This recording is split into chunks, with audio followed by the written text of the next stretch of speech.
Zaman sudah berubah, tapi apakah cara melatih guru kita juga sudah ikut berubah? Sebuah riset besar tahun 2025 baru saja merangkum 82 studi global selama satu dekade terakhir.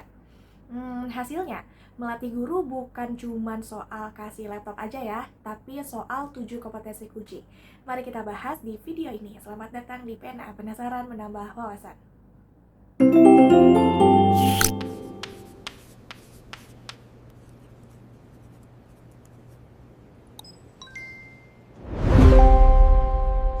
Di sini saya akan langsung membacakan saja apa aja 7 kompetensi utama yang telah dibedah dalam artikel ini.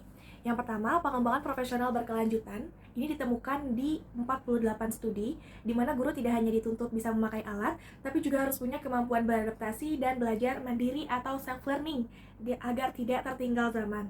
Lalu yang kedua, kompetensi teknis. Ini ditemukan di sekitar 44 studi, di mana ini merupakan kemampuan fundamental atau yang penting dalam operasional. Guru harus menguasai software, aplikasi, LMS, hingga alat yang lebih maju seperti VR dan Artificial Intelligence atau AI. Lalu yang ketiga, integrasi TIK secara pedagogis. Ini ditemukan di 24 studi, di mana ini merupakan kemampuan untuk memasukkan teknologi ke dalam RPP atau rencana pelaksanaan pembelajaran dan kurikulum, serta memastikan teknologi digunakan untuk membangun pengetahuan siswa atau konstruktivis, bukan cuman gaya-gayaan aja atau sia-sia gitu ya. Lalu yang keempat, kolaborasi dan komunikasi digital. Ini ditemukan di 28 studi. Kemampuan guru memfasilitasi interaksi virtual baik antar siswa maupun dengan ahli di luar kelas. Dan yang kelima, penilaian dan umpan balik digital. Ini ditemukan di 26 studi. Menggunakan alat digital untuk memonitor kemajuan siswa, melakukan evaluasi atau digital assignment, dan memberikan umpan balik yang terpersonalisasi secara tepat waktu atau real time. Lalu yang keenam, manajemen dan penciptaan lingkungan belajar. Ini ditemukan di 21 studi, di mana guru harus mampu membuat portofolio digital, materi multimedia, dan lingkungan belajar yang bermakna. Lalu yang terakhir adalah etika dan keamanan digital.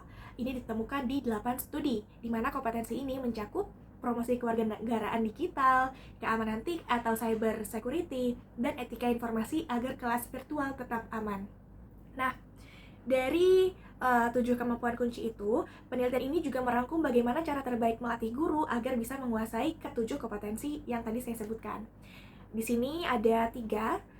Saya langsung sebutkan saja. Yang pertama adalah model tipe. Ini paling dominan karena ditemukan di 10 studi, di mana pelatihan ini tidak boleh hanya mengajarkan cara memencet tombol aplikasi aja atau secara sederhana, tapi juga harus menggabungkannya dengan cara mengajar atau pedagogi dan materi pelajaran yang diampu. Artinya apa? Artinya di sini tidak hanya diajarkan untuk bagaimana cara menggunakan teknologinya aja, tapi juga bagaimana memanfaatkannya dengan lebih baik.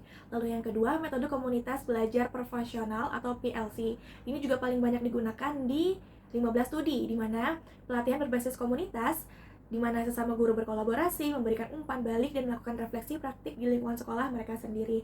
Artinya di sini adalah penggunaan komunitas belajar guru yang diharapkan bisa membantu meningkatkan motivasi mereka gitu ya untuk semangat belajar menggunakan teknologi ini.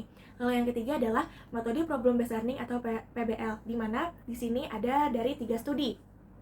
Guru dilatih untuk memecahkan masalah dunia nyata yang ada di dalam kelas mereka dengan menggunakan keterampilan teknologi. Ini juga menjadi salah satu kunci dari difusi inovasi ya, di mana guru harus bisa memanfaatkan sebuah inovasi dalam kelasnya sesuai dengan kebutuhan kelasnya masing-masing, dan juga dapat dia manfaatkan karena merasa dia inovasi ini lebih baik, lebih bisa maksimal daripada metode yang sebelumnya, terus juga bisa diamati dengan baik. Maka ini juga bisa menjadi salah satu alasan kenapa inovasi ini bisa dilaksanakan. Tapi dari artikel ini menyebutkan ada hambatan gitu tentang ini di lapangan.